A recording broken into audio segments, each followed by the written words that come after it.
From the Presidential Palace in Cairo, Egypt, April 19, 1969.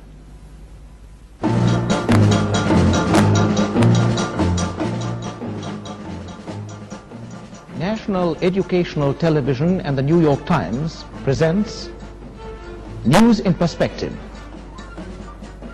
Special edition, President Gamal Abdel Nasser, in a conversation with Clifton Daniel.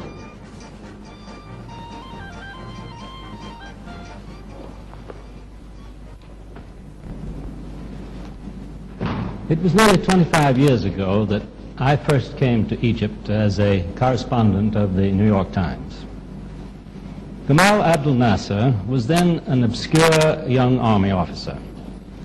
Now, still only 52 years old, he is president of the country, the United Arab Republic, and has been president for 15 eventful years. We are his guests tonight in the presidential palace. Since I left Cairo in 1947, 22 years ago, much has changed in this part of the world, and many things have changed for the better. But one thing has not changed: the bitter antagonism between the ancient Arab states and the newcomer in their midst, the State of Israel. 3 times the Arabs and Israelis have gone to war: in 1948, in 1956, and 1967. Now, efforts are being made by the United Nations and jointly by the United States, Britain, France, and the Soviet Union to make peace between the Arabs and the Israelis, to make peace before they take up arms again. Must there be a 4th round in the war? Can the peace efforts succeed? To answer these and other questions, we turn to the most important and most influential man in the Arab world, President Nasser himself, appearing on foreign television for the first time since the 1967 war. President Nasser, King Hussein of Jordan said in a speech in Washington recently that he was speaking with your personal authority when he offered Israel a 6-point settlement of the 1967 war. Do you wish to add to or elaborate upon the King's statement? Well, it was said by the news agencies and the press that in the press club in New York, King Hussein said these points. It was said that this was a new project for peaceful settlement between the Arabs and the Israelis. Well, I don't think that there is a new project for a settlement. There is only one project. This is the United Nations Security Council resolution of 1967. Of course, King Hussein and I have agreed about the implementation of this resolution. So there is nothing new. There is no new plan.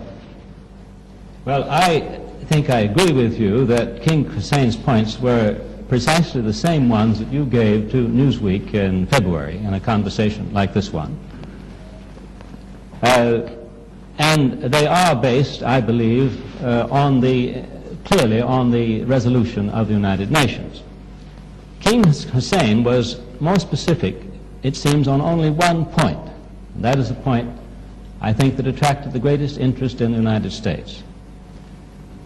He said, or implied, that Israel would get freedom of navigation through the Suez Canal in any settlement of the war. Is that, in your view, a correct interpretation of the 1967 resolution and of your own 6 points? Well, of course, according to the United Nations resolution, there are 2 main points. The first point was about the complete withdrawal of the Israeli armed forces from the occupied Arab territories.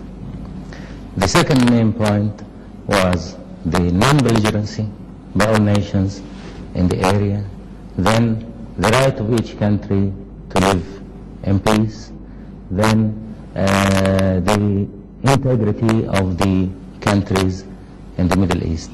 This was the main first point. The second main point was about the freedom of navigation on the water passages, then solving the refugee problem according to the United Nations and must be just solution, and the third point was about demilitarized zones and something like that. So there was nothing in the resolution specifically about the Suez Canal, but it is a package deal. You know, if Israel agrees about the implementation of all the points of the resolution, well, so they will have free passage in the Suez Canal. If they don't agree about the implementation of all the resolution, then there will be no peaceful settlement. The problem will continue.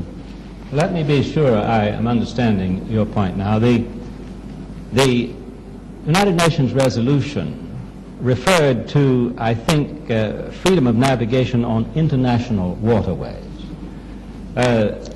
Do you consider that the Suez Canal is an international waterway and should be free to all nations, assuming, as you say, that a peaceful settlement was reached with Israel? Yes.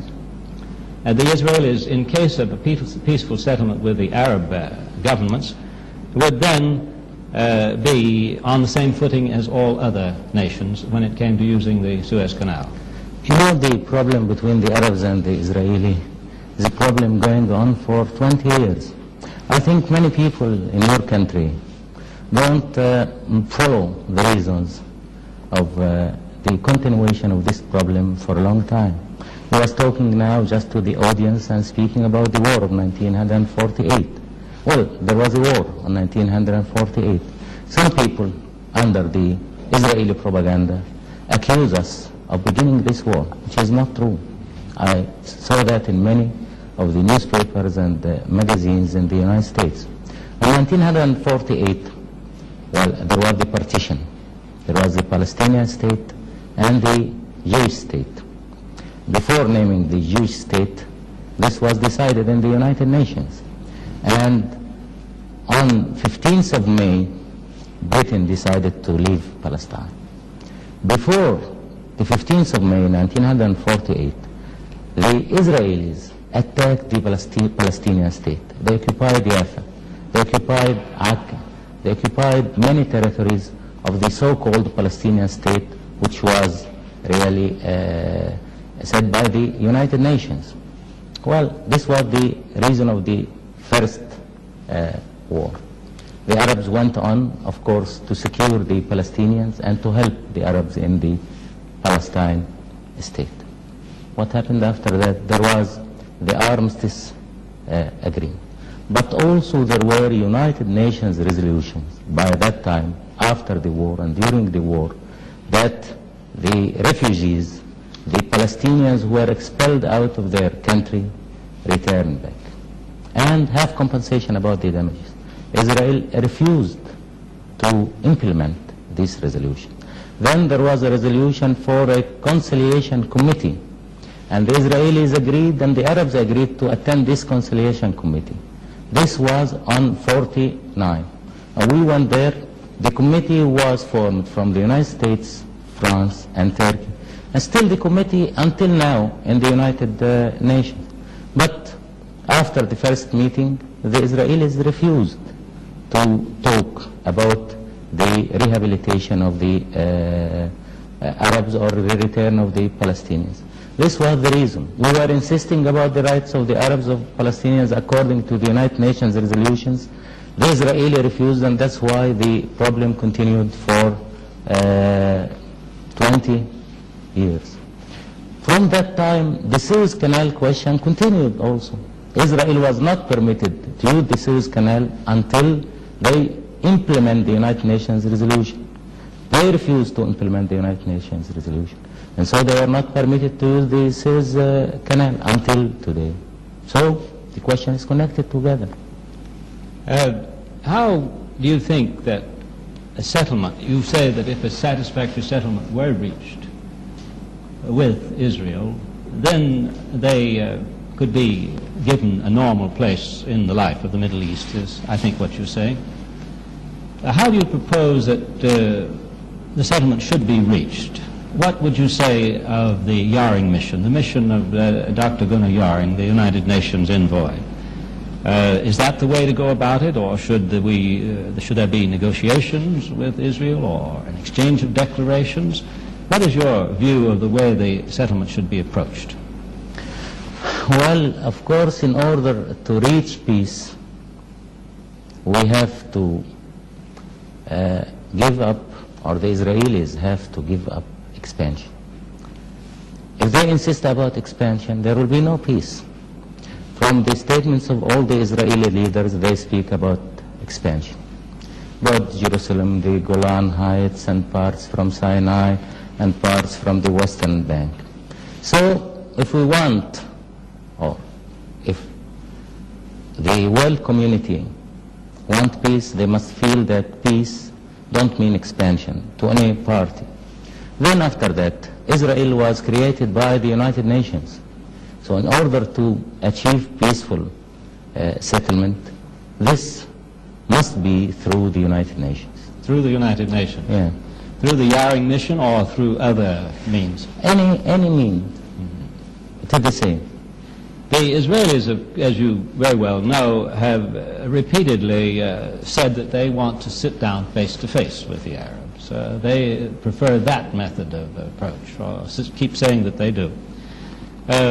What is wrong with that from the Arab point of view? I have just been in Paris, for example, where the United States is sitting down with the North Vietnamese and the Viet Cong. What is wrong with direct face-to-face negotiations? I might add that the negotiations in Paris are not proceeding very rapidly, but nevertheless they are going on. Well, of course, the question is different from the meetings of Paris. Now there is a nation, country with their armed forces occupying big part of the Arab territories, Sinai, the Western Bank of Jordan, the Golan Heights in Syria. So if we sit with them on a table to negotiate terms for peace, we'll be sitting on a table of capitulation. We'll be in the strong situation. And, well, they will ask, either we accept their terms, they will be in a position to dictate, or they will not leave the occupied territories. And, well, that's what they say today.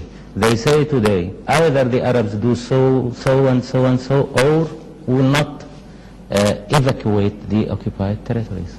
So, as I said, Israel was created by the United Nations. The United Nations was responsible about all these developments in this area, about all these troubles in this area. So we think better to have the peaceful settlement through the United Nations. Well, U Thant, the Secretary General of the United Nations, has just said in the past few days, as you know, that there has been no perceptible progress through the Yaring mission, and he doesn't think that Dr. Yaring will wish to continue for another year and a half to make efforts at a settlement. Meanwhile, the big four powers are continuing to meet, at least on the level of ambassadors. They seem also not to have accomplished a great deal, but they are continuing to meet. Do you have do you have any hopes from the four-power meetings? Do you support their effort and encourage it? Well, we have to ask and we have to know why U Thant have said that there was no progress in Yaring mission. Well, the Israelis refused to implement the United Nations resolution. They refused to answer. They insisted only about one question in their talks with Yaring, that the Arabs have to come and sit with us, and after that we are ready to say our points of view. But on the other hand, the statements of the leaders of Israel are mainly concentrating on the point of view of expansion. They want to take the Arab land and add it to the Israeli land. Well, about the four powers meeting, this is a step which is going now from the beginning of this month for 15 days. Well, we have to wait and see how the four powers will come to end these talks. Are you being informed regularly about the four-power negotiations? Well, I'm not informed, but I know what's going on. Oh, I see. You have your means. Yes. Good. Do you feel that a four-power guarantee of any settlement reached with Israel would be desirable? Do you want such a guarantee, or do you feel the need of such a guarantee? Well, I think if there is a guarantee to the settlement, we prefer to have this guarantee through the Security Council. The four powers are members in the Security Council. Would you, when you say a guarantee by the United Nations, would you envision then a restoration of some kind of United Nations force in this area? Well, of course, these are details. If we have United Nations forces in this area, these forces have to be according to our consent and according to the Israelis' consent. And we think that these United Nations forces have to be astride the borders. And, well, if there is peace really, if the Israelis agree to solve the two main problems, and the first main problem is the land, that is not to keep the occupied territory, and the second main problem is the people, the Palestinians. If they agree to give the Palestinians their rights according to the United Nations resolution, there will be no trouble in this area. There will be peace. So there will be no need to the international forces or any other means. You alluded there indirectly to something that might be of interest, and that is, you said that the United Nations force would have to be here by the agreement of the Arabs and the Israelis, and that they should be along the borders. I believe that this implies that you would not consider the demilitarization of the Sinai Desert, which is the largest part of Egyptian territory now occupied by the Israelis. Is that correct interpretation? We haven't said anything about the demilitarization of Sinai Desert. This was said by some of the Israeli leaders or military people. But if we agree about the demilitarization of Sinai, well, that we will be giving the Israelis opportunity to be in Cairo within 12 hours. Because if they move from the borders through open Sinai, one will not be feeling at all security. And if there is peace, why we agree about demilitarization of Sinai? If the Israelis ask about the demilitarization of Sinai, this means that they don't want peace or they don't intend peace. Can you envision a situation where the United Nations might simply supervise the borders, however, and leave Egypt in full occupation of its territory, that is the Sinai Desert? Can you envision a United Nations force patrolling the borders, at least in the early stages of a peace settlement, in order to avoid incidents? Well, I think these are details to be discussed to achieve the peaceful solution. You know, in 1956, the recommendation of the United Nations was to have a police force, international police force, in the Israeli side and in the Egyptian side. But there was only one condition, that's to have these troops with the consent of the countries. We agreed, then the Israelis refused, and then the police force continued for 10 times. When we asked the withdrawal of the police force, well, there were protests from the Israelis that we asked the withdrawal of the police force, but they refused to say, or people forgot to remember that they refused 10 years ago, or more than 10 years ago, to have police force there. By having the police force on either sides, this will give security to everyone. If they don't consent to have the police force, there will be police force on our side. If we withdraw the police force, there will be police force on the other side of the borders. I see. The question comes down then to this point, it seems to me. what measures would you take to provide the secure borders that is mentioned in the United Nations resolution? What measures would be taken? Simply the signing of a peace treaty, or the signing of a peace agreement, or a declaration of peace between the powers? Or would you take any measures at all to... Well, there are many measures, but the most important one is peace. If there is a solution about the territory, about the withdrawal of the Israelis from all the occupied territory, and if there is also solution to the Palestinians' problem, and implement the United Nations resolution according to their rights and their homeland, well, there will be no problems after that. There will be no reasons for tension. You've mentioned several times, and other spokesmen of the Arab cause have mentioned frequently, the plight of the Palestinian Arab refugees. You seem to place great stress on that. That is, the plight of the people who've been displaced from the territory that is now Israeli or Israeli occupied. Is there, do you consider that their right to repatriation or compensation is an absolute prerequisite for peace? In other words, if the Israelis would not agree to repatriate these people, allow them to return to their former homes, or to compensate them to allow them to settle elsewhere, a peace agreement would be impossible. Is that the Arab view? Well, as I told you at the beginning, why this problem have been going on for 20 years. After 48, we accepted to go to Lausanne and to attend there with the Israelis and meet through the conciliation committee in order to solve the problem of the refugees according to the United Nations resolution. The United Nations resolution said that they have to return back and be compensated to their homeland from where they were expelled during the war. Then the Israelis refused to implement that. And that's why the problem is going on for 20 years, mainly. The Israelis say, I believe, that they consider this an international problem and that they are prepared to make their contribution to the resettlement of refugees. Would that be sufficient in your view, or must the Palestinian Arabs have the absolute right to return to their homes if they wish to? You know, when the Israelis say that this is international problem, that this means that they refuse to implement the United Nations resolutions.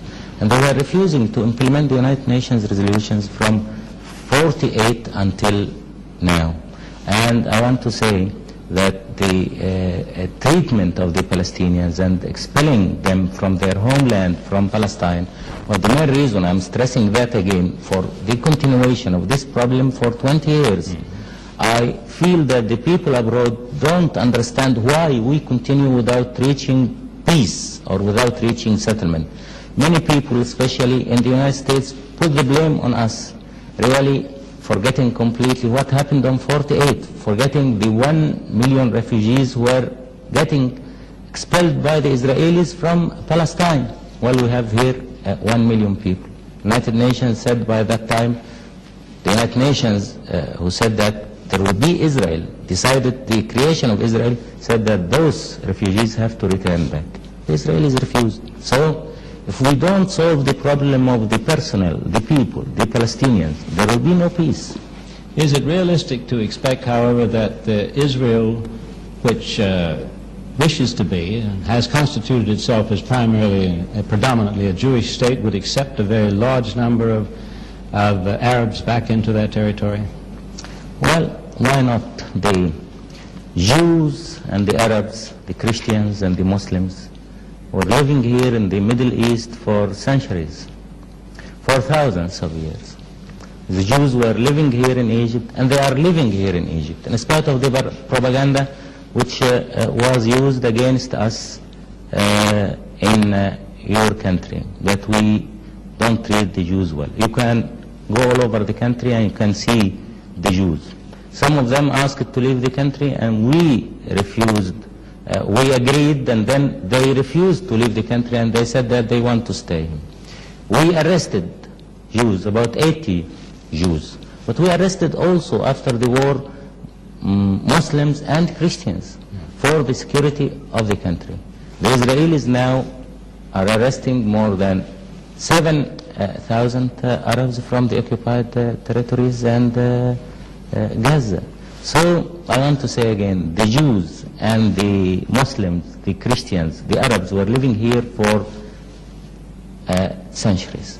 As a matter of information, how many members of the Jewish community in Egypt are left now? How many are still remaining? We have here about 5,000 Jews. About 5,000? Yeah. And how many, you say, under detention now? 80? About 80, yes. There were more than that, but some have been released. Yes. So I want to complete my explanation. We are living together, and there was no hatred. We said that it is well known, but I think some people have forgotten that we and Jews are cousins. Moses was born here in Egypt. We were always living in very good conditions. So why the Muslims and Christians, the Arabs and the Jews don't live together? Let me turn to a question now, if I may, of Arab unity. I believe I am correct in saying that only the United Arab Republic and Jordan have endorsed the United Nations resolution of 1967. Is that correct? The other Arab states have not lent their support to it. Lebanon, I think. Lebanon has. Yeah. Does this mean a disunity among the Arabs in their approach to the Israeli problem, or is there some other explanation of this? Well, of course, it is not a question of unity or disunity. It is a question of points of view. Everyone has his own point of view according to such a sensitive question like this question. Then it seems to me that it might be impossible, granting the position of Syria, which has refused to enter into any kind of discussions at all on this matter, that a settlement might have to be reached between one or two of the Arab states in Israel. Is that conceivable to you? Is there any objection to that from your point of view? That agreement might be reached, for example, by Jordan with Israel separately, or by the United Arab Republic with Israel separately? You know, if we agree about solving or settlement this question between Egypt and Israel alone, this means the continuation of the occupation of the Arab territory in western bank of Jordan and the Golan Heights. Then when we speak about the withdrawal of the Israeli armed forces from the occupied territory, we mean the occupied Egyptian and Jordanian and Syrian territory. So if they only withdraw from one country and continue on the other countries, there will be no solution or settlement. And that is clearly not satisfactory to you. Yes, yes, of course, there must be a complete evacuation from all the Arab territories. We have often heard it said, and how true it is I don't know, I want to ask you, that no Arab leader, no Arab government could actually sit down at a table and negotiate with Israel and sign an agreement. Is that really the case? Well, I want to tell you something. On 1949, on February, well, we sat with the Israelis on a table, and there was a representative of the United Nations, Punch, and we agreed about arms. We know about the arms agreement of 49. What happened after that? The Israelis refused to implement the arms agreement, and they said this agreement is dead. These are the Israeli agreements, and that's why we insist about the United Nations agreement on securing any settlement. I believe that I'm interpreting you correctly when I say that, let me first state Israel's position in this matter, and let and I'd like to hear yours. Israel holds, I believe I'm correct in saying, that in order to establish the secure and recognized boundaries that are provided for in the United Nations resolution, that there need to be some adjustments in the borders in various places in what was formerly Palestine. Are the Arab states, or you personally, prepared to see any such adjustments? I'm speaking now of border adjustments, not of large areas of territory. Are you prepared to agree to such adjustments or not? Well, if you remember the Security Council resolution, it was said about secure and recognized boundaries, not for Israel, but for all countries. Now Israel is trying to give the impression that secure and recognized boundaries is only for Israel. So we have to reach agreement about secure and recognized boundaries in connection with the Israeli interests. But in the Security Council it was not mentioning the Israelis, it was mentioning all the areas. Then let me say something for you. Our borders were here for years and years, centuries. So how anybody could ask me to agree to give him adjustments in these borders, or on other way, give him parts from our territory. Let's put the shoe on the other foot for a moment. Is there any territory you want from Israel? From our borders, we don't want any territory. Specifically, I think the American public would like to know is whether the Arab states could agree to the continued Israeli control of East Jerusalem, the old city of Jerusalem. I know what King Hussein has said about that. I believe you may have said the same thing, but I'd like to hear it. Well, I said to you at the beginning, we have to speak either about peace or expansion. By what you said, the control, I say occupation of the old city of Jerusalem. This is expansion. No Arab or Muslim could agree about that. Have you considered what is said to be a United States proposal? I don't know that it's an official proposal, that the city of Jerusalem might remain unified under Israeli administration, but that there would be a special status there for Jordan or the Arab states generally. Has any such proposition been made to you? Have you heard of such a proposal? This was in the American working paper. It was in the American working paper? Which was represented to the... submitted to the Yaring mission. Big powers, I think. Oh yes, for to the big, four powers, yes. powers. But, you know, when you speak about unifying a city like Jerusalem, really unifying something like that needs self-determination by the people. If you unify the old city of Jerusalem with the Israeli city of Jerusalem, in spite of the will of the people of old Jerusalem, this will be occupation, this will be dictation, not unification. And also, well, one time also somebody came in Europe and he said that he's going to unify Europe. And then he was occupying country after another country in order to unify. He unified Austria with his country, and then he unified also Czechoslovakia. But you said about that by that time that this is not unification, this is occupation. I hope that you can remember that in the meantime now. If a peace settlement were reached with Israel, what would happen to the Arab commando groups that are now operating against the Israeli occupation forces? These groups, Al-Fatah and the others, I think, have said that they would not support the 1967 resolution of the United Nations. Would they be disbanded? Would they disappear? What, in your opinion, would happen to them? Well, first of all, we have to say something about these groups. These groups are formed from the Palestinians who were expelled out of their country by 1948. Those groups are composed of the Palestinians. Those in 1967, the rest of their country was occupied.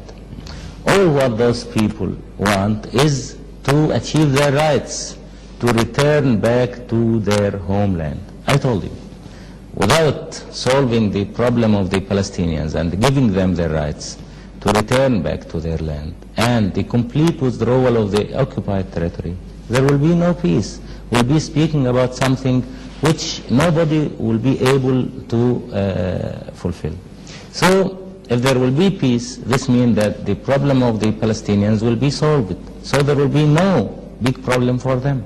You think that these groups would dissolve automatically or naturally? You know, peace, if we achieve peace, real peace, as I said, peace means the land and the people. If we solve the problem of the land by the evacuation, if we solve the problem of the people by giving them all their rights according to what was said by the United Nations resolution, well, there will be real peace.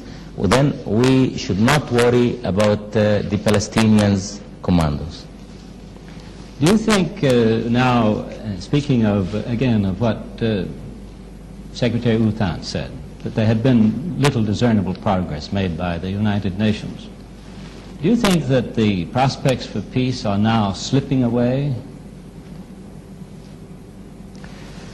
You know, as long as the Israelis are insisting not to implement the United Nations resolution, and as long as the Israeli leaders are intending to expand and add Arab territory, more Arab territory to their country, well, everyone will be feeling that there will be no opportunities for peace, either peace or expansion.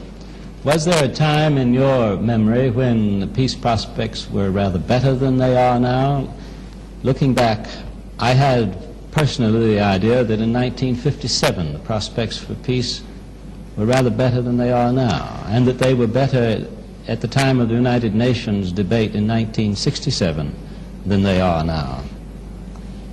You know, we here in this country were not feeling peace at all during the last 20 years. And we were looking to Israel according to what they say to us. I want to tell you something. They say to us, they say here something different from what they say abroad or in the United States newspapers. Always there were threats to us by the Israelis, the Israeli leaders, the Israeli military people. Well, they say about wars, 48 war and 56 war and then 67 war. I told you about the 48 war. Well, what about the 56 war? Who began the war? Who attacked? The Israelis got the opportunity of the nationalization of the Suez Canal, and being in bad terms, I mean, we were in bad terms with the United Kingdom and France, and then there was the plot to attack Egypt by that time. And after attacking Egypt, they were also giving statements to join Sinai to Israel. Well, of course, after the withdrawal of the French troops and British troops and lately the Israeli troops from our territory, were not also feeling peace, because they were always speaking about forcing a settlement. If the Israelis say that their strategy based on the idea of forcing a settlement, this means to everyone that forcing a settlement is war. Because if you fulfill something by force, this means war. This was always their strategy. We're not feeling peace here. Now, President Nasser, on that point, I'd like to ask you a question which I think is very serious for you, for all the world, really. And that is whether, failing a settlement with Israel, is there an immediate and serious threat of war in this part of the world now? Well, I think there is a law, international law, if your country is occupied by armed forces, by your enemy, it is not only your right to liberate your country, but it is your duty. And I think you remember what happened in the Far East when the United States was attacked, when MacArthur returned back. He said that he will return to liberate the occupied territory. Well, it is the intention of every Arab, of every Egyptian here to liberate our occupied territory. Well, do you have the strength now, to use your own phrase, I think I'm quoting it correctly, at least in translation, to regain what belongs to you? I think that was the phrase you used. Do you feel you have the strength? Well, the question is not a question of strength, and I cannot say to the Israelis if I have now, because they will see the program, if I have now the strength or if I don't have the strength. But I can say only our intentions. Well, can you say anything without giving away military strength, secrets about the strength of your armaments? Have they been fully restored to the 1967 level? Well, I can say also only for you. Only for me. That we are building up our armed forces. Looking at the other side, the Israeli side, what are they doing, in your view, with their armed forces? Well, of course, the Israelis are building their armed forces. They received, after the invasion, because they invaded our country and the Arab countries on 1967, they received Skyhawks. These are airplanes from the United States, and now the United States have agreed to give them Phantom airplanes. They received also armored cars and tanks from United Kingdom. They could have the possibility to get varieties of arms from everywhere. Also, they are threatening us now, and they are occupying our territories, and they say everywhere that they are threatened by the Arab and go to collect money. They collect millions of dollars from the United States. They collect millions of dollars from other countries. We don't collect dollars from anywhere. And by dollars, of course, they can get arms, and also by these dollars they can face the economic situation, because, of course, they can have mobilization. Also, we have mobilization. So they are in better conditions. Let's take a still more serious question. Do you think that there is a possibility that Israel might develop a nuclear bomb and thus radically alter the balance of power in this area? Well, about this question, of course, if they develop atomic bombs, we also could develop atomic bombs. We have our technicians, and they can do that, but it's expensive, of course. It's very, very expensive. But if they got it, we'll get it. But I want to say something. We signed the non-proliferation treaty, and they refused to sign it. Of course, in this treaty there are assurances by the United States and the Soviet Union that all countries who sign this treaty must have security against any atomic threat. You would, in that case, count on support from the Soviet Union and the United States if you were threatened with an atomic bomb. And also, we have to try to work in the same field as the Israelis. For several days now, there's been heavy shelling between the Egyptian and Israeli positions on the opposite sides of the Suez Canal. From your point of view, from the Egyptian point of view, what is the aim and purpose of these bombardments? What is causing all of this shooting? From the first beginning after the occupation, the Israelis were in a better situation than us, because the Israelis were on the eastern side of the canal, facing two big cities with the population of about 600,000. These cities are the cities of Suez and Ismailia, and some other small cities on the western side of the Suez Canal. And they began from the first time after ceasefire, the bombardment of Suez and Ismailia. Of course, as a result of the continuation of the bombardment, we suffered many civil casualties because they were bombarding the civilians and aiming the houses of the civilians, and on the other hand, their aim was to affect our refineries there. We have decided after that to evacuate the bulk of the people from Suez and Ismailia and keep only there those who are needed to run the work in the two cities. So also we were rebuilding our army after that, after when we thought that time is ripe for counteraction from our side, we also began to bombard them. This is the story in brief.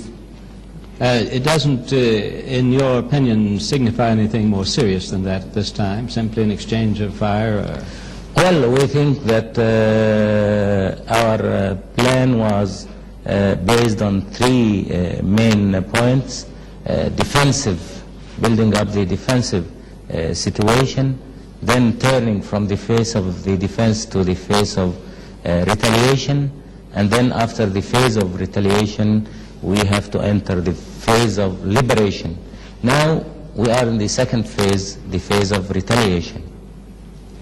Let me turn from military affairs to politics and ask you a question about President Nixon. Since he took office, has there been any change that you have observed in the United States' attitude toward these issues in the Middle East? Is American policy, to use Governor Scranton's phrase, which has now become so familiar, is American policy more even-handed in your view? Well, of course, the first thing which we feel that we are not dealing with Rostov brothers. Rostov brothers, I think you know them. One of them was in the White House, the other one was in the State Department. They were representing the point of view of Israel, not the point of view of the United States. Excuse me by saying that, but this was our impression. And also, you know, your representative in the United Nations by that time was defending Israel more than the Israeli representative. This was Goldberg. After leaving their posts, of course, they are now giving statements which are clearly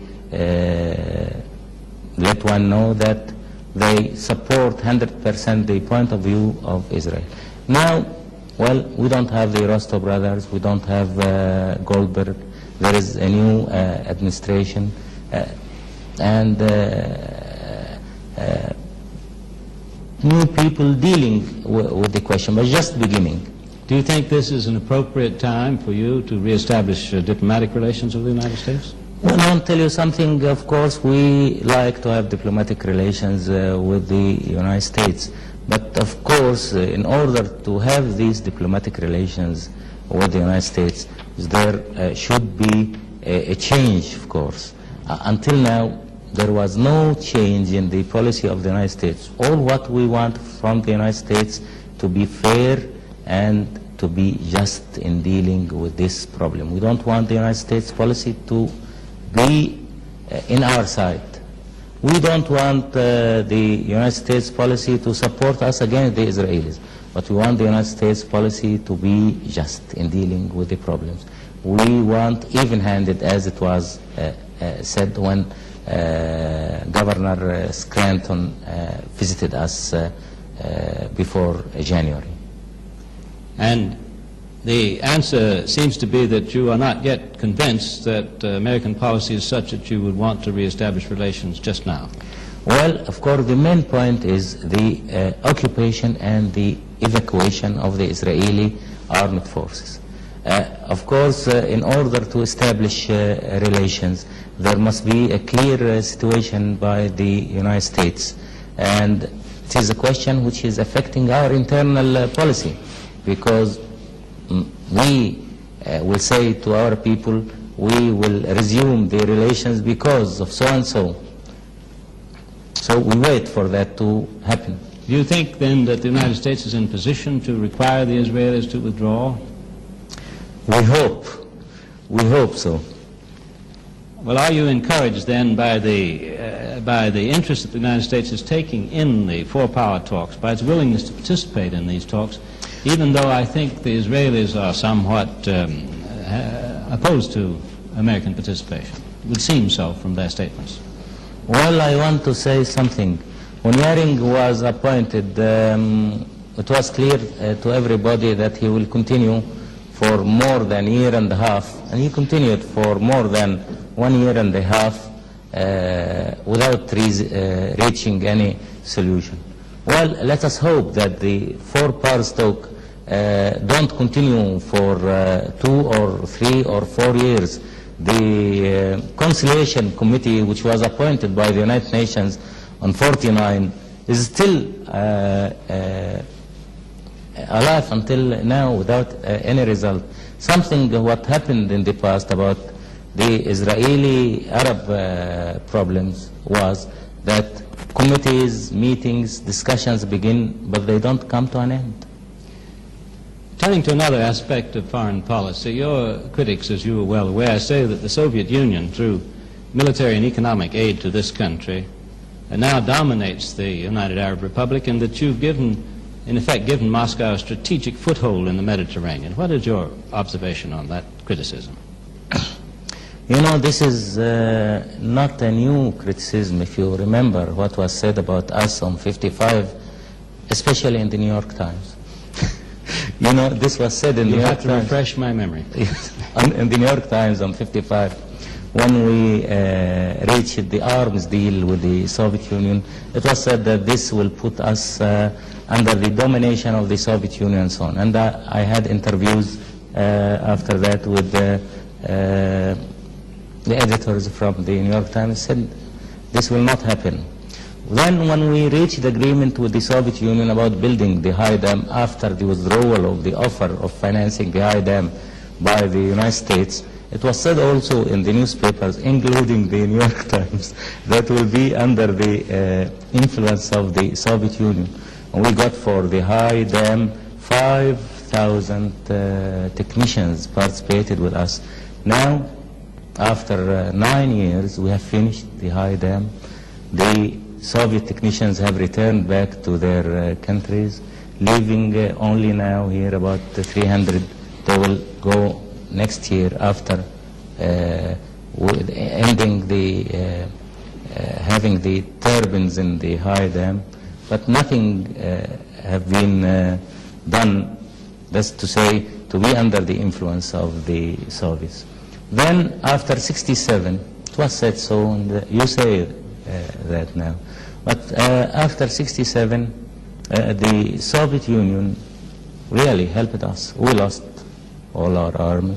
Well, many countries have lost their armies before.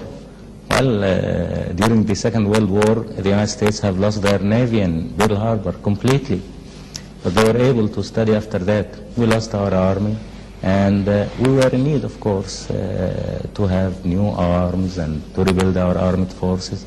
The Soviet Union have agreed to give us. Then we asked them to give us technicians. They agreed. We have technicians now. And we asked them about many things, to help us in the economical field, to give us raw materials, supply us with wheat. They agreed about that. Well, how they can influence us? This is the question. And about what you said about having food, strategic food in the Mediterranean. Well, the Soviets are there, the Soviets were there, and the Soviets will be there. Soviet Union is a big power. And a big power for the first time, I suppose, in history in the Mediterranean.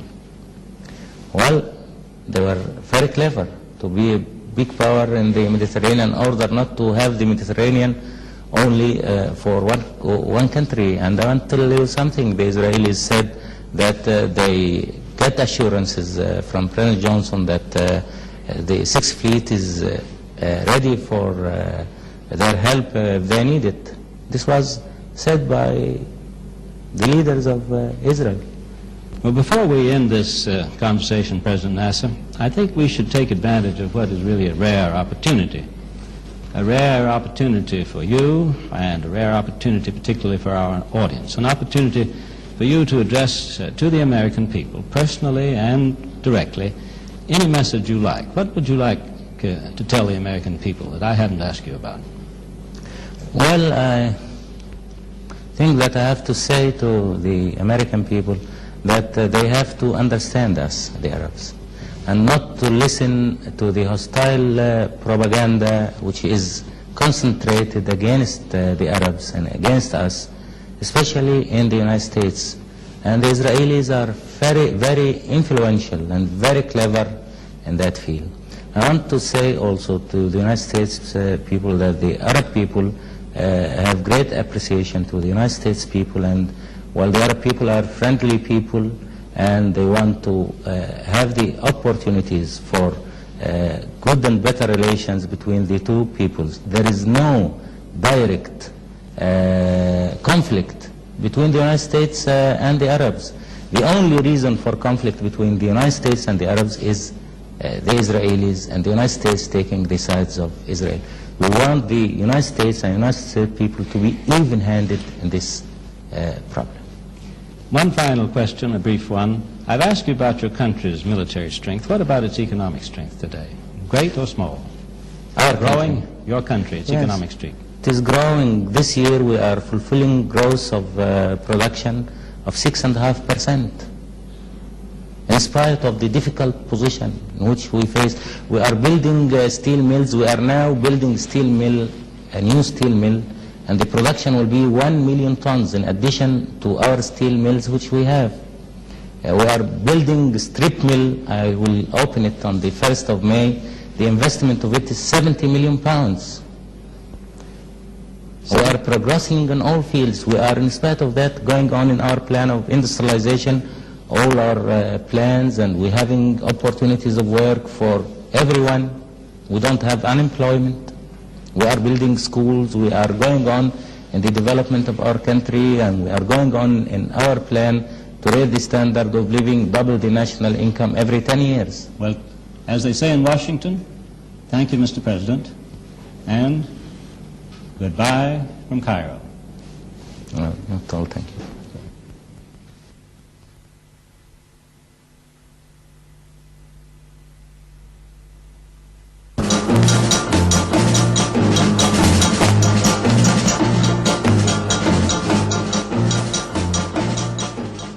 National Educational Television and the New York Times has presented News in Perspective. Special edition President Gamal Abdel Nasser with Clifton Daniel.